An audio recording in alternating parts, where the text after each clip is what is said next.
Bismillahirrahmanirrahim. Alhamdulillah. Wassalatu wassalamu ala rasulillahi amma ba'du. Assalomu alaykum va rahmatullohi va barakatuh. Hazrati Alloma Mavardi rahmatullohi alayhi aytgan ekanlarki, insonning tirikchiligi 3 narsaga bog'langan bo'ladi debdilar. Insonning tirikchiligi 3 narsaga bog'liq bo'ladi. U dehqonchilik qilish, tijorat qilish va hunarmandchilik qilish. Mening nazdimda dehqonchilik eng kattasi va eng afzalidir deb marhamat qilgan ekanlar. Hatto ulug'larimiz aytgan ekanlarki, ekin ekishlikda boshqa kasblariga nisbatan ikkita narsa muhim ish sanaladi. Nimaga afzal deyilsa, shu ikkita narsa muhim bo'lganligi uchun debdilar. Birinchisi iymon. Ikkinchisi tavakkul. Alloh taologa tavakkal qilishlik ko'proq bo'ladi. Ya'ni bu dehqonchilikda inson xizmat qiladi, ekin ekadi. Buni o'zini ekin oldidagi aytaylik urug'ini sepish bormi, o'g'itini berishlik bormi, suvini tarashligi bormi, hamma ishni qildi, baribir qo'lini ochib turishdan boshqa narsani bilmaydi. Ya'ni unga hosilni berguvchi Alloh ekanligini faqat taslim bo'lib tomosha qiladi xolos. Ekkan ekiniga mevani qanaqa berishlik, uni ta'mi qanday bo'lishligi, uni shakli qanaqa bo'lishligi, rang ro'yi berilishligini faqat Allohdan deb kutib turadi xolos. Shuning uchun dehqonchilikni boshqa amallarga nisbatan tavakkuli afzalroq degan ekanlar. Tavakkul ko'proq bo'ladi. Bir odam masalan ishlab chiqaruvchi bo'lsa, bir temirdan yoki bir taxtadan mebel yasaydigan bo'lsa, yoki biror bir materialdan kiyim tikadigan bo'lsa, hozir betini bunday bichaman, betini bunday qilaman desa, go'yoki o'sha ishni faqatgina o'zini sinoatiga, o'zini iqtidoriga ko'proq bog'laydi-da, inson kibr qiladi, bundoq qilib. Endi biz mohir shunaqa chevarmizda deb qo'yadi. Yoki biz shunaqa zo'r ustamiz, shunaqa bir chiroyli mebellarni qilamizda deydi. Dehqonchilikda unaqa deya olmaydi. Qiyshiq bo'lsa ham Alloh qildi deydi, zo'r bo'lsa ham Alloh. Lekin ba'zida hosil yomonroq bo'lsa, endi bu yil yomg'ir ko'p yog'vordi, shamol bo'lib ketib qoldi, u bo'ldi, bu bo'ldi deb Allohga to'nkashdi bo'ladi-yu, yaxshi bo'lsa yaxshi qaradimda deydi. Lekin aslida dehqonchilikda tavakkul ko'proq bo'ladi. Mehnatni qiladi, hosilni qiladi. Shunday bir vaqtlar bo'ladi, endi ertaga guli ochilaman deganda bitta yomg'ir keladi, hammasini yer bilan yakson qilib ketadi. Hosil endi qo'liga kiritaman deganda bir shamol keladi, hamma donini to'kib ketadi. Shuning uchun dehqonda o'sha afzallik jihati nima desa, dehqon odam xizmatini qiladi, ekinini ekadi, suvini taraydi, o'g'itini beradi. Hosiliga kelganda Alloh taolaga topshiradi baribir. Tavakkuli ko'proq bo'ladi. Shuning uchun kasblarning ichida dehqonchiligini maqomi shu ulug'ligi mana shu jihatdan degan ekanlar. Hatto mana xabarlarda keladi, Hazrati Odam alayhissalatu vassalom jannatdan yerga tushirilganlardan keyin ham Alloh subhanahu va taolo tomonidan Jabroil alayhissalatu vassalom ularga don olib kelgan ekanlar, don bergan ekanlar. Ya'ni bug'doy donini olib kelgan ekanlarda, mana bu donni eking degan ekanlar. Buni eking yerga deb Hazrati Jabroil alayhissalatu vassalom don olib kelib ularga bergan ekanlar. Odam alayhissalatu vassalom yerga tushib birinchi qilgan kasblari, ularning harakatlari yerda yashashlik uchun imkonni topishlikka harakat qilganlari mana shu dehqonchilik bo'lgan. Don ekib, uni hosilini ko'rib kun ko'rganlar. Mana shu ma'noda dinimizda ham albatta ekin ekish, yerni obod qilish, ko'kalamzorlik qilish bu albatta dinimizdagi bor amal. Bu nafaqat inson uchun rizqini chiroyli talab qilish, balki yerni obod qilishlik bilan ham fazilatli hisoblanadi. Hatto mana hadislarda juda ham ko'p keladi. Hazrati Abu Dardo roziyallohu anhu Damashq ko'chalarining birida ko'chat ekayotgan edilar. Bir kishi o'tib qoldi. Va bu kishini qilayotgan ishlaridan ajablanib aytdiki: "Ataf'alu hadha wa anta sohibu Rasulilloh sallallohu alayhi va sallam." Ey Abu Dardo, siz nima ish qilyapsiz? Siz payg'ambar alayhissalatu vassalomning ashablaridan bo'lsangiz, yoshingiz ulug' bo'lsa, sizga ekib nima zarar degandek bo'ldi-da. Ya'ni hali qilayotgan ishlari ularga erish tuyuldi, hali o'tib ketayotgan odamga. Shunda Abu Dardo roziyallohu anhu aytgan ekanlarki: "La ta'jal alayya Sami'tu Rasululloh sallallohu alayhi va sallam yaqul: "Man gharasa gharsan lam ya'kul minhu adamiyyun wa la khalqu man khalaqa Allohu azza va jalla illa kana lahu sadaqatun."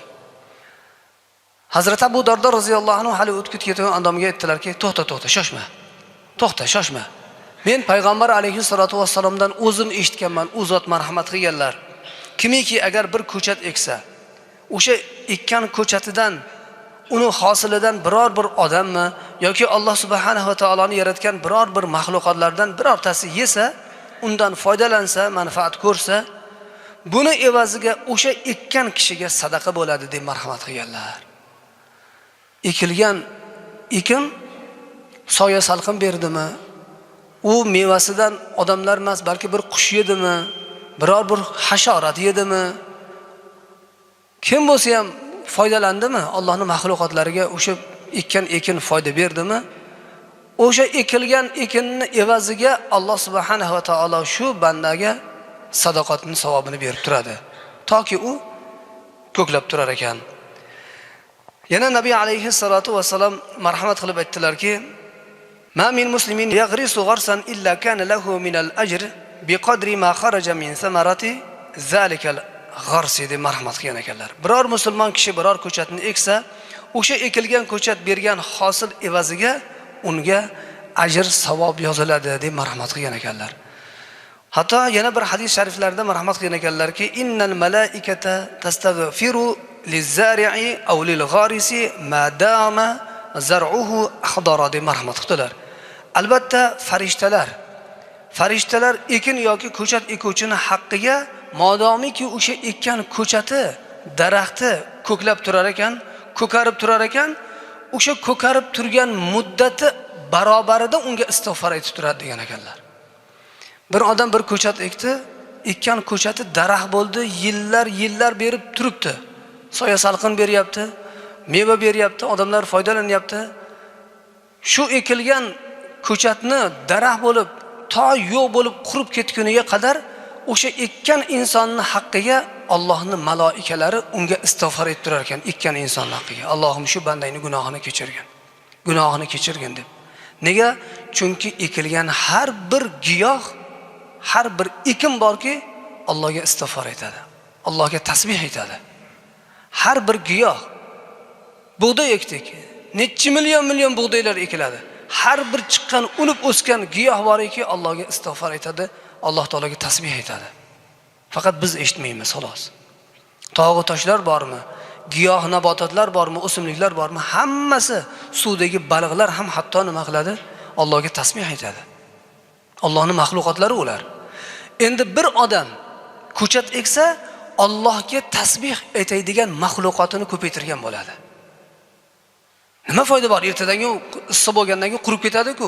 Qurugincha eking, o'sha quruq qolguncha Alloh taologa tasbih aytadigan bitta mahluqotni ko'paytirgan bo'lasiz. Endi daraxt ekadigan joy yo'qdi. O't ekib qo'ying, o't. Giyoh bor-ku, ozgina bir joyingiz bor. Sepib qo'ying, o't o'sib tursa ham, o'sha ham giyoh. Gul eking, chiroyli bo'lib turadi. Shu gullab turibdi. Birov ko'rib, rayhon hididan bir silab haligindan foydalanyapti. To kech kuzgacha o'sha rayhondan taralib turgan hid bormi? Undan foyda olib turgan odam bormi? Biror bir hayvon bormi? Shu insonning haqqiga maloikalar istig'for etib turar ekan. Ham u tasbih aytadi. O'sha rayhon bo'lsin, gul bo'lsin, Allohga tasbih aytadi. Ekkani bilan qurib ketadi. Yo'q, quritmang. Suvni berib turing, boshqa qiling. To'g'ri, issiq bo'lgandan keyin, umri kam bo'lgandan keyin quriydi. Lekin o'sha qurigancha ham Allohning istig'forida, maloikalarning istig'foriga sabab bo'lgan bo'lamiz. Hazrat Anas roziyallohu anhu dan rivoyat qilinadi, Nabiy sallallohu alayhi va sallam ansoriy madinalik insonlarni yerlarini oldidan o'tdilar. Madinada Makkaga nisbatan serhosilroq, chunki shimoliy tomonida, sal sovuqroqda, o'sha dehqonchilik qilishlikka moyilroq bo'lgan hudud hisoblanadi. Ansoriylarni yerlarini oldidan o'tib ketadilar. Qarasalar bo'sh yotibdi yerlari. Hech narsa ekilmagan. Shunda payg'ambarimiz alayhisolatu vasallam ansonlarga qarab aytdilarki, sizlarni bo'sh joylariga ekin ekmasligingizdan nima qaytaryapti? Nima sabab bo'lyapti ekin ekmayapsizlar dedilar. Shunda haligi ansoriylar aytdilarki, ey Allohning rasuli, qurg'oqchilik uchun ekmayapmiz. Ertaga qurib qolishidan qo'rqamiz deydi. Shunda Nabiy alayhi salatu vasallam aytdilarki, yo'q, unday qilmanglar. Ya'ni buni sabab qilib, uni urkash qilib ekishlikdan to'xtalmanglar. Chunki Alloh subhanahu va taolo undirib o'stiruvchi zot. Undirib o'stiradigan zot menman deydi Alloh taolo.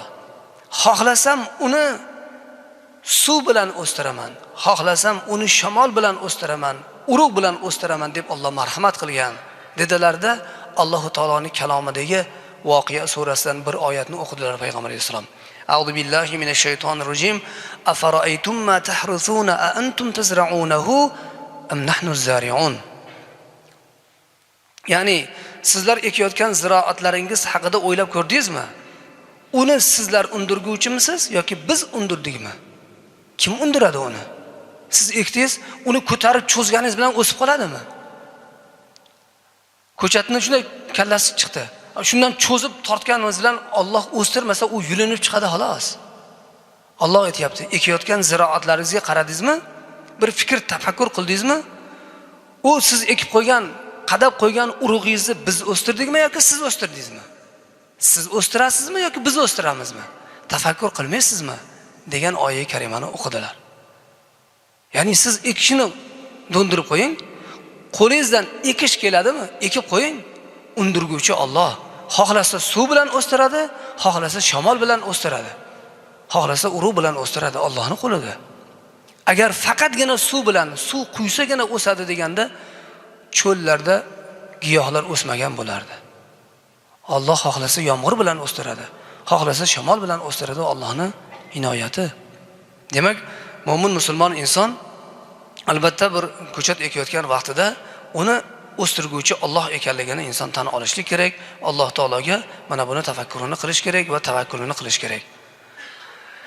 Imom Qurtubiy o'zlarining Al-Jami' li ahkamil Qur'on nomli kitoblarida tafsirlarda keltirgan ekanlarki, har kim yerga biror bir urug' ekayotgan vaqtida isti'azani o'qisin degan ekanlar. A'udhu billahi minash shaytonir rojimni o'qisin degan ekanlar. Har kim yerga urug' ekayotganda, ko'chat ekadimi, urug' sepadimi, avvalo a'udhu billahi minash shaytonir rojim desin. Va shundan keyin yuqoridagi oyat karimani o'qisin. Afara'aytum ma tahrusuna a antum tazra'unahu am nahnu zari'un. Ya'ni sizlar ekayotgan ekinlaringizga bir qaradingizmi? Uni siz o'stirguvchimisiz yoki biz o'stiramizmi? Albatta Alloh sen o'stirguvchisan. Senga tavakkul qilib buni ekyapman. Alloh bu ekayotgan ekinimni serhosil va manfaatli qilgan, barakotli qilgan, xayrli qilgan. Buni manfaatidan insonlarni, barcha mahluqotlarni Alloh o'zing manfaatidan, hosilidan ularni o'zing foydalantirgan, rizqlantirgan degan duo bilan eksin degan ekanlar. Urug'ini zo'ri bo'lmaydimi? Yerni zo'ri bo'lmaydimi? Lekin Alloh xohlasa o'sadi. Alloh taolo o's desa o'sadi. Demak, dehqon odamdan ekadi, sababini qiladi, hosilini, natijasini Alloh taologa topshiradi. Hosilini, uni natijasini Alloh taologa topshiradi. Dehqonchilik qilishlik borasida dehqonchilikka kerak bo'ladigan asbob uskunalarni, yerdagi tirikchilik qilinadigan, dehqonchilik qiladigan anjomlarni ham ishlatib turishlikka targ'ib qilingan ekan dinimizda. Buni qanday qilib tushunsa bo'ladi deyilsa, Hazrati Abu Umoma al-Bohili roziyallohu anhu aytgan ekanlarki, ishlatilmasdan yotgan omochi bormi, yer haydaydigan yoki deylik o'sha ba'zi bir dehqonchilikka ishlatiladigan ketmonlar, lapatkalar bormi? Mana shu narsalarni ishlatishlik borasida aytgan ekanlarki, Rasululloh sallallohu alayhi vasallam debdilar. Hadis bor.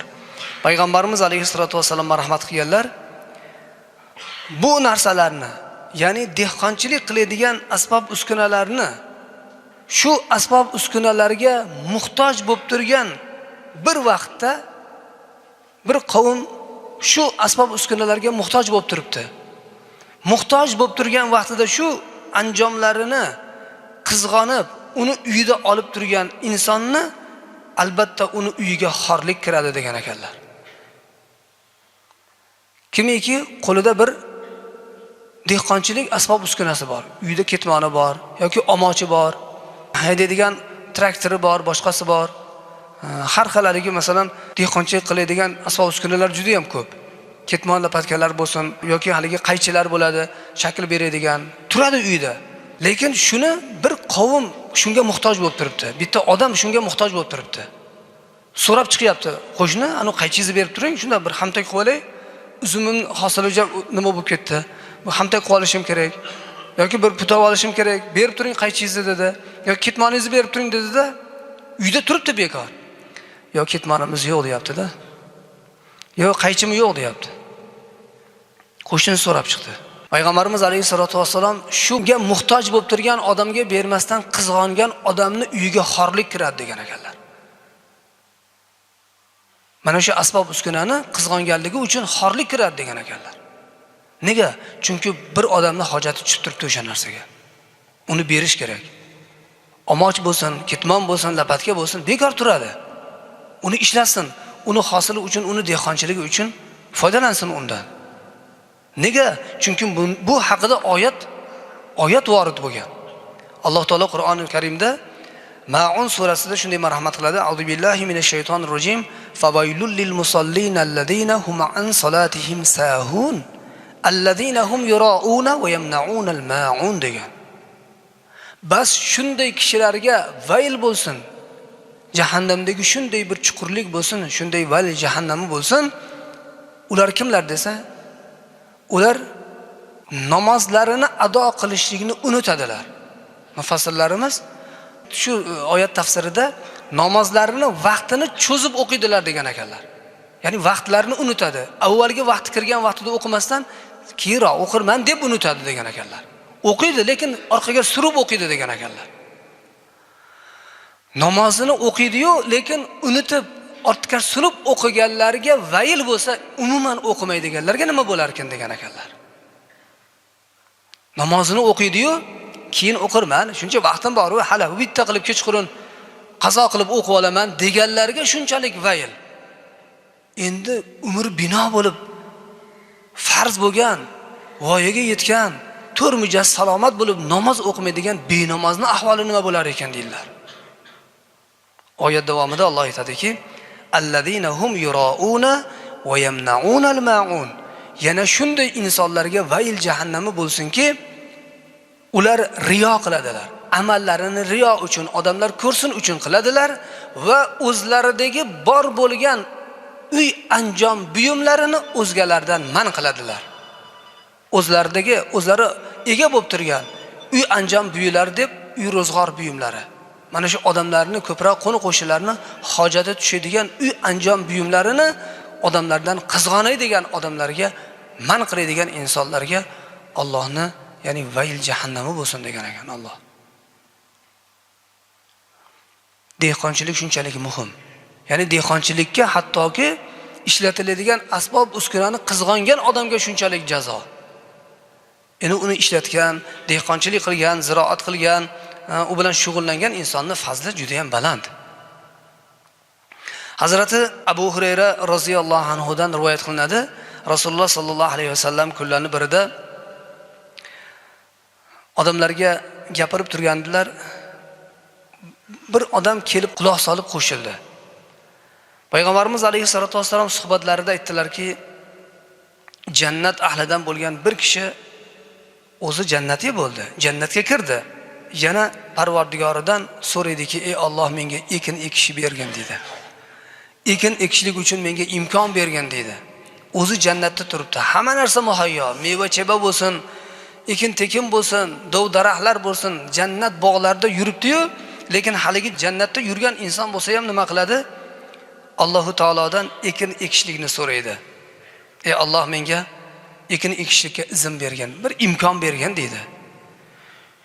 Shunda Alloh taolo unga aytadi, jannat ahliga bo'lgan o'sha insonga aytadiki, ey bandam, senga hamma narsani muhayyo qilib qo'yganman-ku. Senga nima yetmaydi? Meva-cheva desang hamma narsa bor. Ekin-tekin desang bor, bog'roqlar bor. Senga nima yetmayapti desa, ey Alloh, shuni bergan menga, men ekin ekishni xohlayman dedi. Dunyoda mana shu ekin ekishlik bilan ovora bo'lganman. Maqsadim shu ekin ekishlik bo'lgan dedi. Shunda Alloh subhanahu va taolo unga ekin ekishlikni imkonini beradi. U donlarni ekadi. Ekkan donlari tezda unib chiqadi. Chiroyli hosillar beradi. Berilgan hosillarni terib xirmon qilib unga ato qilinadi. Katta qilib beriladi. U ko'zi quvonadi shuni ko'rib. Unga mana senga ol dedi. Ey inson dedi Alloh taolo u bandadan ajablanib, ey bandam, ey inson, seni o'zi nima to'ydiradi deb aytadi dedi. Haligi bandadan o'zi jannatda turibdi. Tag'in undan ajablanib, bandam, seni o'zi nima to'ydiradi? Ha, jannatga erishding-ku. Mayli shuni xohlaganingdan berdi, mana ekin ekding. Endi nima qilasan derkanda? Ekin ham ekding, hosil ham bo'ldi. Endi nima qilasan? Ey bandama, seni o'zi nima to'ydiradi deb ajablanadi. Shunda haligi odam kelib qo'shilgan odam ham payg'ambar alayhisolatu vasallamga aytibdiki, o'zi asl bir qishloqdan kelgan ekan, lekin aytibdiki, ey Allohning rasuli, o'sha siz tavsif berayotgan jannat ahlidan bo'lgan odam yoki Qurayshdan bo'lsa kerak, yoki bir ansorlardan bo'lsa kerak, shu dehqon odam bo'lsa kerak-da, lekin biz dehqonchilik qilmaymiz-da degan ekan. Shunda payg'ambarimiz alayhisolatu vasallam kulib qo'ygan ekanlar haligi odamga. Kulib qo'ygan ekanlar. Ya'ni hayoti dunyoda shunday dehqonlar bor. Alloh kasbiga baraka bersin, Alloh sabr bersin. Juda ham yuqorida aytganimizdek harakatni qiladi, xizmatni qiladi, mavsumini imkon qadar xizmat bilan o'tkazadi. Hosiliga kelganda faqat kutishdan boshqa narsani bilmaydi, chunki Allohga tavakkul qiladi. Bersa hosilni oladi, bermasa yana keyingi yilga deydi-da. Eng ko'p ba'zida o'sha zarar ko'radigan, ko'p Allohga tavakkul qilib, uni hosilini Alloh bersa qo'liga kirgizadi, bo'lmasa mahrum bo'ladiganlar ko'p. Mana shu dehqonlar tavakkulni ko'proq qiladi. Shuning uchun dehqonlarni Alloh subhanahu va taolo jannatda ham hattoki noumid qo'ymas ekanda. Shunday dehqonlar bor, yerni yaxshi ko'radi. Uy bersangiz ham, mashina bersangiz ham, nima kerak emas menga deydi. Yer bergan deydi. Yer ekaman deydi. O'sha xizmatini qilib, hosilini ko'rib, bir marta shu ko'rib maza qilgani yetadi unga. Yil bo'yi qilgan hamma xizmatini, hamma qiyinchiligini chiqarib yuboradi. Charchoqlarni chiqarib yuboradi. Shunday dehqonlar bor. Yerni yaxshi ko'radigan dehqonlarimiz, fermerlarimiz bor. O'shalar albatta hatto Alloh taolo mana shu jannatda ham hatto ularni umidini so'ndirmas ekanda. Mana shunday bu yerlarga shunday qarashligimiz kerak. Payg'ambarimiz alayhisolatu vassalam albatta yerni obod qilishlikka targ'ib qilganlar. Dinimizda ham yerni obod qilishlikka ko'p qaratiladi. Uni yuqorida aytganimizdek odobi bor, axloqi bor, ko'proq Allohga tavakkul qilishlik bor. Xoh u daraxt bo'lsin, xoh bir gul giyoh bo'lsin, u nima tasbih aytishligini yuqorida eslatib o'tdik. Endi hattoki debdi ulamolarimiz mana shu ekilmay yotgan yerlar ham inson uchun omonat debdilar. Fiqh kitoblarida keltirilgan, bir odamga bir tomorqa berilgan bo'lsa, o'sha tomorqasidan foydalanmasa, ekin ekmasdan yotaversa, uni musulmonlar foydasiga o'zlashtirishlik qozilarning hukmi chiqarishligi vojib bo'lgan. Ya'ni ekadigan odamlarga o'zlashtirib bergan. Nega desa, bu yer shunchaki egallab, uni qaqshatib qurg'oqchilik qilib yotishlikka bu yerni Alloh uning uchun bermagan. Balki seni iqtidoring yo'qmi? Seni qo'lingda qurbing yo'qmi? Unday bo'lsa ekadigan odamga bergin deb, uni o'sha ekadigan odamlarga o'zlashtirib bergan. Shunday hukmlar kelgan. Ya'ni bu o'sha dehqonchilik borasida. Hatto inson uchun berilgan deydi, berilgan yer o'zi asli unumli edi, ser hosil edi-yu, mo'ljalda u 100 kilolik qiladigan bir yeri bor edi. Shu dehqon dangasalik qilib, shundan 90 kilo agar don olsa, 10 kilosi omonatiga xiyonat qilgan bo'ladi dedi. 10 kilosiga. Endi ana shunday egallab olingan, birovga bermasdan, foydalanmasdan qaqshab yotgan odamlarni holini endi tasavvur qilavering. Bu yerlar egallab, bola chaqamga qoladi deb hosil ko'radigan yerlarni band qilishlik uchun, qurg'oq qilib qaqshatib yotqizishlik uchun Alloh taolo bermagan u yerlarni. Obod qilishlik uchun bergan. Qo'lidan kelmaydimi, qurbi yetmaydimi, uni o'zini egasiga berishi kerak. Yoki hech bo'lmaganda sherikchilik uchun biror dehqonni, birodar, shu yerim bor, hosildor, shu bekor yotmasin. Qo'limdan kelmaydi, ishlarim ko'p. Siz eking shuni, doningizni ekasizmi, ko'chatingizni ekasizmi, hosilini qiling, mayli xizmat haqini, yer xizmatini berarsiz. Mana bu kelishuv. Dehqon ham foydalanadi, yer egasi ham foydalanadi. Yer egallanib qurg'oq bo'lib qaqshab yotishlikka Alloh taolo bermagan, u omonat. U hattoki ekilib turib agar uni dangasaligi suv bermasdan yoki o'g'it bermasdan hosili kam bo'lganga qanchalik inson javob beradi. U agar u ekilmasa-chi, qurg'oq tashab qo'yilsa-chi, unga albatta javobgarligi katta. Yer kerak ekan deb katta yerlarni, gektar yerlarni tushirmaylik. Uyimizning oldida ham shunday bo'sh joylar bor. Hovlimizda qanaqa bo'sh joylar bor. Gul ekib qo'yaylik, kech-kuzga borib, mayli so'nggacha so'nadi. Haligi yuqorida aytganimizdek, salovat aytib turadi, istig'for aytib turadi. Hididan foydalanib turamiz, ko'zimiz ko'rib qo'naydi gulidan. Faqat ekin deganda ko'chatni ekib ertadan keyin uni quritishdan nima foyda? Gul ekishlik qo'limizdan keladi-ku. O't ekishlik keladi-ku. Shunday joylar bor, bo'sh joylar. Nega? O'sha giyoh Allohga istig'for aytadi. Tasbih aytadi. Bitta tasbih aytadigan maxluqotini ko'paytirgan bo'lamiz. Biz tufayli o'sha. Alloh taolo hammalarimizga tavfiq bersin. Avvalo mana bu mauizamizdan olgan foydalarimizni amaliyotga tatbiq qilib borishligimizda Alloh taolo tavfiqini bersin. Ushbu kunlarda mana dehqonchilik bilan, ziroatchilik kasbi bilan shug'ullanayotgan barcha fermerlarimiz, dehqonlarimizni Alloh taolo kasb kamolotlariga barakot bersin. Hosillarning ustida ko'zlari quvonib yurishligini Alloh taolo o'zi muvaffaq aylasin. Dehqonlarimizning ziroatlari, ularning hosillari tufayli Alloh taolo elimizga, xalqimizga o'zini rizqini ziyoda qilsin.